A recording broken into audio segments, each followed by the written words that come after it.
台语字真趣味，乡亲啊，今仔日来讲这3字，台语拢念做“佛”。先来讲这字“佛”，华语的狼吞虎咽，台语讲“佛”，就是食物件又猛又急，食物件真香讲佮粗鲁。伊一个啊，就甲上碗讲的饭佛了了，毋知有偌枵才好。他拄食才出菜，肉鸡才打芳就倒，你着佛滚啊碗，你嘛食较慢咧，留一点仔互人探听。那这字佛是蛮干，不顾一切的去做，都是欢茶入灶。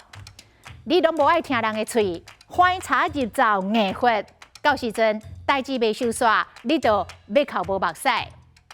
处理代志爱有方法，像你安尼青白佛、乌白母，代志愈歹处理。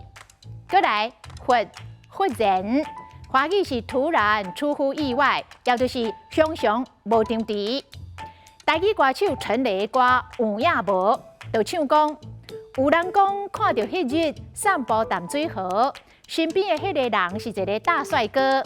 一时想想，忽然间，我唔知要如何，想要问你有影无？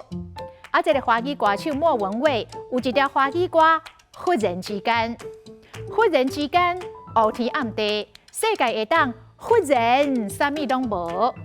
今仔日个台语字，忽，实在真趣味。